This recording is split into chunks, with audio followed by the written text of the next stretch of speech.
عليكم ورحمة الله وبركاته. الله أكبر ولله الحمد. إن الحمد لله نحمده ونستعينه ونستغفره ونستهديه ونعوذ بالله من شرور أنفسنا ومن سيئات أعمالنا. من يهده الله فلا مضل له ومن يضلله فلا هادي له. أشهد أن لا إله إلا الله وحده لا شريك له وأشهد أن محمدا عبده ورسوله. اللهم صل وسلم وبارك على محمد وعلى آله وصحبه أجمعين. أما بعد، فيا أيها الناس أوصيكم ونفسي بتقوى الله فقد فاز المتقون. قال الله تعالى في كتابه الكريم: يا أيها الذين آمنوا اتقوا الله وقولوا قولا سديدا يصلح لكم أعمالكم ويغفر لكم ذنوبكم ومن يطع الله ورسوله فقد فاز فوزا عظيما. Puji syukur senantiasa kita mengumandangkan takbir. Pada hari yang mulia ini kita mengagungkan Allah Subhanahu wa taala atas kemenangan yang diraih oleh umat Islam seluruh dunia. Selawat dan salam senantiasa kita sampaikan kepada Rasulullah sallallahu alaihi wasallam dan para ahli sahabat yang telah berhasil meraih gelar radhiyallahu anhum wa radu'an. Hati berwasiat kepada pribadi dan jamaah senantiasa kita meningkatkan ketakwaan kepada Allah Subhanahu wa taala, yaitu dengan meningkatkan nilai-nilai amal soleh dalam kehidupan kita dan menjauhi larangan Allah Subhanahu wa taala. Para salafus soleh begitu memasuki bulan Ramadan menangis terharu dengan datangnya bulan yang mulia. Begitu usai Ramadan mereka juga menangis berpisah dengan bulan Ramadan, karena belum tentu Ramadan yang akan datang bisa kita dapati, bisa kita nikmati, karena berapa banyak teman kita, saudara kita dulu di samping kita sholat Aid bersama kita, tapi hari ini sudah banyak yang mendahului kita. Maka itulah tangisan-tangisan merasa sedih bagaimana tidak dapat menjumpai Ramadan. Ramadan tidaklah akan terhapus di muka bumi ini. Tetapi janganlah Ramadan hanya Ramadan saja beramal. Seusai Ramadan, mada ba'da Ramadan. Bagaimana setelah Ramadan, pasca Ramadan. Inilah sebagai tema kita pada hari yang mulia ini, di mana kita telah melaksanakan salat tarawih, puasa sebulan penuh di bulan Ramadan, dan serentak berhari raya seluruh Indonesia. Ini adalah merupakan suatu nikmat yang besar, dan kita telah menang melawan hawa nafsu, melawan yaitu keinginan kita, di mana pada siang hari kita menahan dari lapar dan haus, malam hari kita menghadap Allah Subhanahu wa taala. Maka kebahagiaan itu akan didapati oleh orang-orang yang bertakwa sebagai nilai dari hasil tarbawiyah Ramadan, sehingga naiklah tingkatannya menjadi muttaqin di sisi Allah Subhanahu wa taala.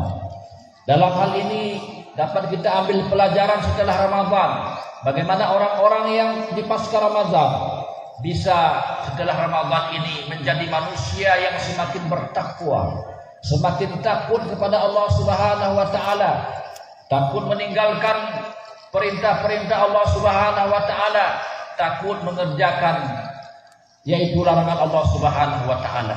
Di bulan puasa kita mampu 30 hari menahan lapar dan dahaga, padahal makanan di depan kita halal, minuman halal, istri halal, tetapi mampu kita menahannya. Namun bagaimana gejolak nafsu di luar Ramadan? Mampukah kita untuk menghadapinya, mengendalikannya? Itulah orang-orang yang berhasil di bulan Ramadan. di mana gejolak hawa nafsu itu akan membuat seseorang itu semakin jauh dari Allah, semakin mencintai dunia, dan semakin dimurkai oleh Allah Subhanahu wa taala.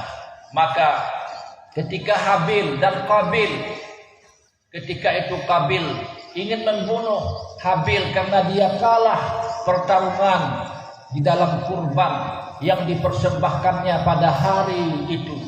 Namun ketika itu Qabil mengancam untuk membunuh saudara kandungnya sendiri. La in basatta ilayya yadaka litaqtulani ma ana bibasiti yadiya ilaika liaqtulak inni akhafullah. Seandainya kamu ulurkan tanganmu wahai Qabil untuk membunuh saya mampu membunuh kamu. Saya kuat bermusuhan dengan kamu, tetapi tangan aku tidak akan terulur, tidak akan lepas untuk membunuhmu, karena saya takut kepada Allah Subhanahu wa taala.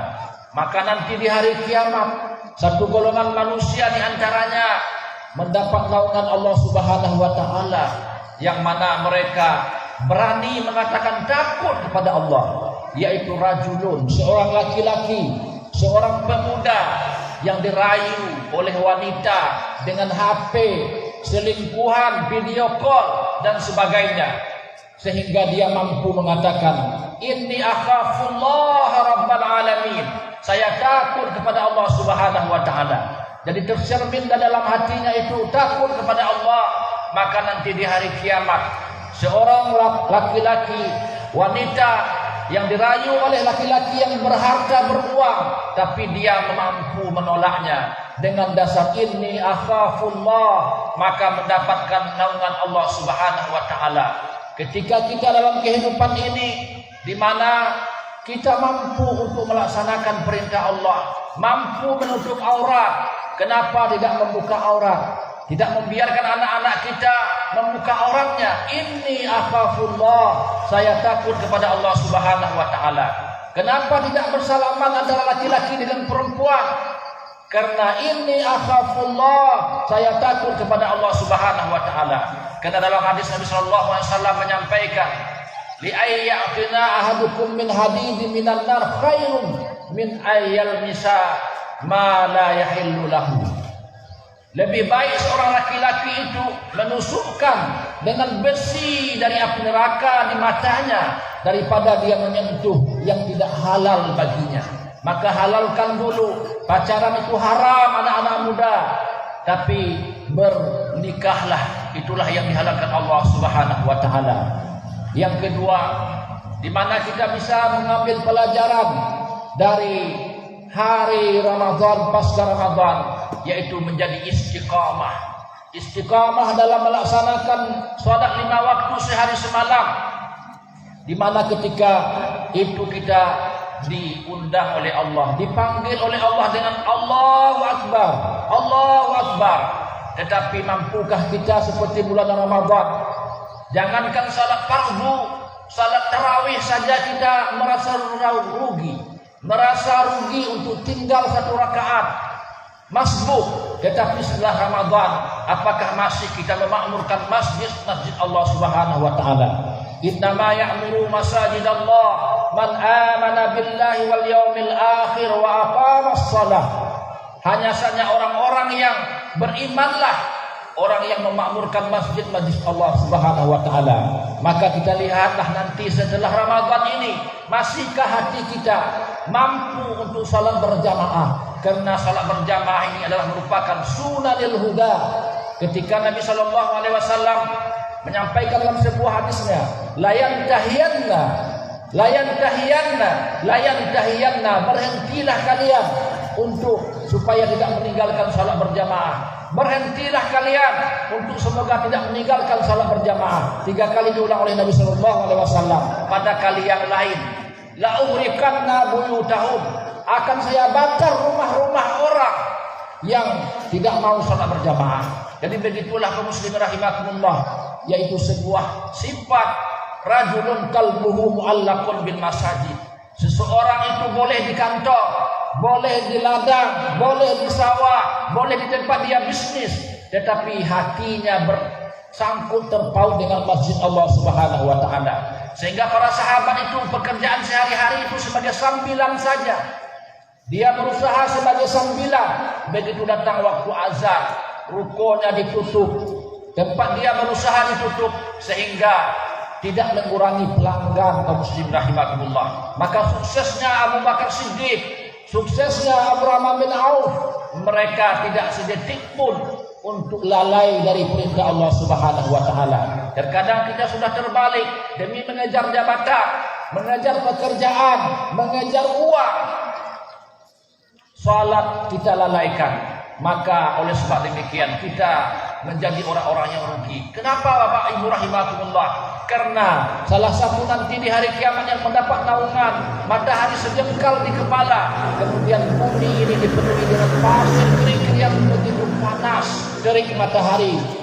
Ada 7 golongan manusia, di antaranya adalah rajulun qalbuhu mu'allaqun bil masajid, yaitu seseorang yang hatinya terpaut dengan masjid-masjid Allah dimanapun mereka berada. Begitu dikumandangkan azan, lebih utama dari pekerjaan, lebih utama dari bisnis, lebih utama dari uang, kaum muslimin rahimakumullah. Kemudian yang ketiga adalah kesalehan sosial. Kesalehan sosial ini bisa sebuah, yaitu kita dapatkan dari pasca Ramadan, 30 hari kita lapar dari pagi sampai sore, maka kita lahirlah jiwa dermawan, jiwa pemerhati, jiwa yang peduli kepada saudara-saudaranya yang tidak mampu, fakir miskin, anak yatim, dan juga duafa, di mana dalam kita berbagi itulah sebagai yang akan kita dapatkan nanti di hari kiamat. Yutba'ul ma'u salatan, yang mengikuti jenazah kita itu 3. Malu ahluhu, hartanya, kemudian harta kembali ke rumah, anak kembali ke rumah. Tidak ada seorang anak yang mau menemani orang tuanya di kuburan. Yang ketiga adalah amal. Maka di dalam hidup kita di dunia ini perbanyaklah amal-amal sosial. Yang amal salat kita buat, puasa kita buat, meninggal kita habis. Tetapi apabila ada ambulan Muhammadiyah 2 yang kita adakan pada tahun ini yang belum tercapai 250 juta, ambulan itu berjalan ke sana kemari untuk mengangkut orang sakit, membawa jenazah, maka kita telah menghadap Allah mengalir pahala kepada kita kaum muslimin rahimakumullah, di mana kita berempati dengan orang-orang yang tidak mampu. Dalam sebuah hadis Nabi sallallahu alaihi wasallam, Allah melaknat seorang yang kenyang, Allah melaknat seorang yang kaya, sementara tetangganya dalam keadaan lapar dan tertidur malam hari. Maka haruslah kita lirik, kita bagi. Wa amma bi ni'mati rabbika fahaddits. Adapun dengan nikmat-nikmat Allah, marilah kita berbagi. Berbagi dengan orang yang lain itu adalah merupakan tidak mengurangi hak jatah kita. Seperti keran air yang keluar dari sumbernya, apabila kerannya itu tidak dibuka, maka terbuka sendirilah dia. Sakit kena, yaitu penyakit yang sangat besar, berobat ke luar negeri ratusan juta rupiah. Kenapa? Karena dia tidak mau bersedekah, keluar sendiri uangnya itu, penuh rumah sakit di mana-mana antri. Tetapi di Arab Saudi itu rumah sakit kosong. Kenapa? Karena mereka rajin bersedekah, rajin menginfakkan hartanya di jalan Allah Subhanahu wa taala. Maka itulah kaum muslimin rahimakumullah, sedekah jariah ini yang akan mengalir pahala di sisi Allah Subhanahu wa taala. Yang keempat adalah, yaitu bagaimana kita setelah pasca Ramadan mampu menjadi manusia wal kadhiminal ghaidha wal 'afina 'anil nas, yaitu manusia yang bisa menahan amarah. Kalau dulu terkadang ketika kita salah dengar, salah paham, langsung ngamuk. Kadang-kadang di rumah piring pecah 3, kadang-kadang bisa juga pintu bisa ke kandang ayam gara-gara marah kepada istri kita. Begitu pulang di malam hari, terkadang tertutup pintu, kunci tidak ada kita bawa, lalu kita titkan mobil, titkan klaksonnya, tetangga kita terganggu, kaum muslimin rahimakumullah. Maka itu adalah sikap dan juga sifat yang harus kita tinggalkan. Bagaimana Rasulullah sallallahu alaihi wasallam ketika suatu hari malam beliau pulang agak larut malam, Dia mengetuk pintu rumahnya 3 kali. Aisyah tidak terbangun.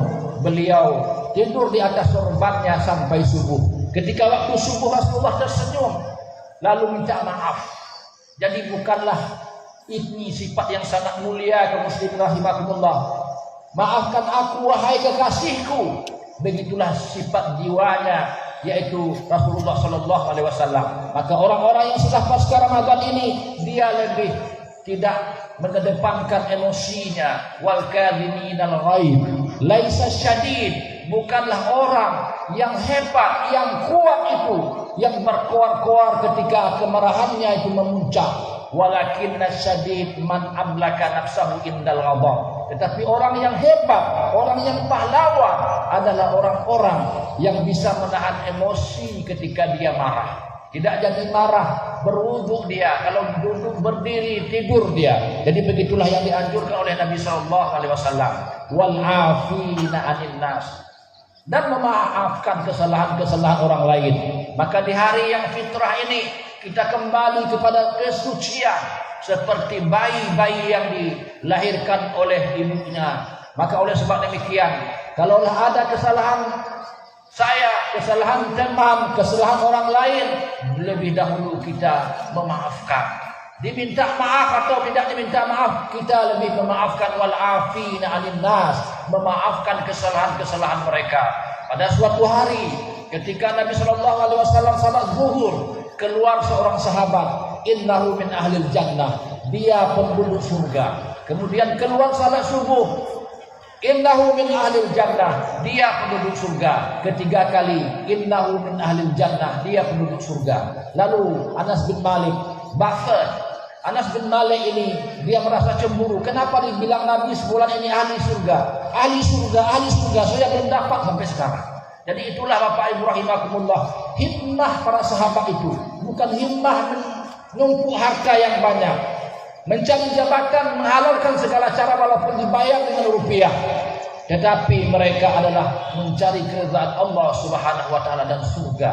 Wasari'u ila maghfiratin min rabbikum wa jannah arduha samawati wal ardh uiddat lil muttaqin. Bersegera kepada keampunan Tuhanmu dan surga seluas langit dan bumi. Bukan kecil surga itu Bapak Ibu rahimakumullah, seluas langit dan bumi disediakan bagi orang-orang yang bertakwa, yang telah mampu menginventariskan hartanya di jalan Allah Subhanahu wa taala, mampu menginventariskan jabatannya di hadapan Allah Subhanahu wa taala. Kemudian yang kelima adalah menjadi manusia yang jujur. Ya ayyuhalladzina amanu taqullaha wa kunu ma'as-shadiqin. Wahai orang-orang yang beriman, bertakwalah kamu kepada Allah, jadilah kamu orang-orang yang jujur.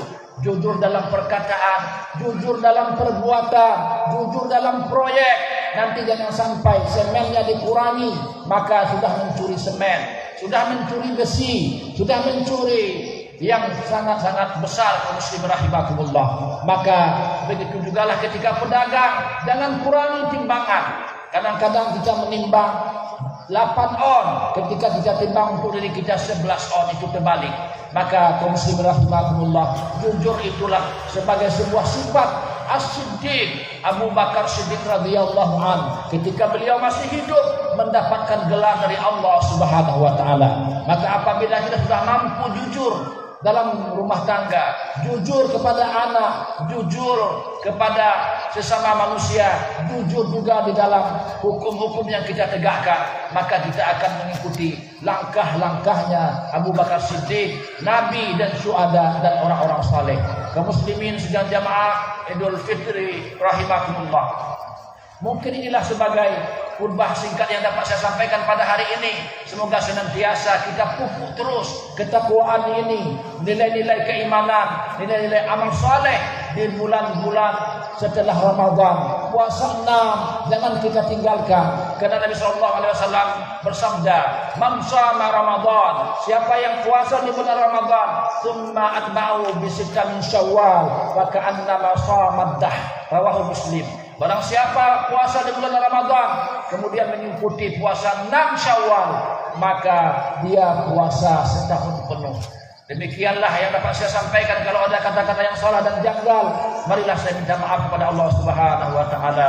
Allahumma fir lil mu'minina wal mu'minat wal muslimina wal muslimat al ahya'i minhum wal amwat innaka sami'un qaribun mujibud da'wat wa ya qadhiyal hajat. Allahumma tawil umurana ila ramadan muqbil. Allahumma tawil umurana ila ramadan muqbil. Allahumma tawil umurana ila ramadan muqbil. Rabbana hab lana min azwajina wa dhurriyyatina qurrata a'yun waj'alna lil muttaqina imama.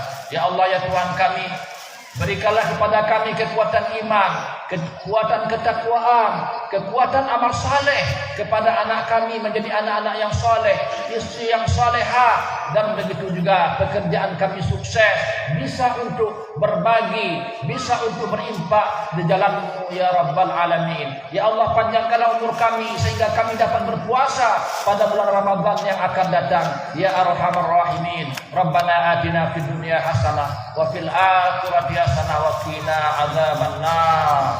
Ibadallah, innallaha ya'muru bil adli wal ihsan wa ita'i dzil qurba wa yanha 'anil fahsya'i wal munkar wal baghi ya'idukum la'allakum tadhakkarun. Taqabbalallahu minna wa minkum. Assalamu alaikum warahmatullahi wabarakatuh.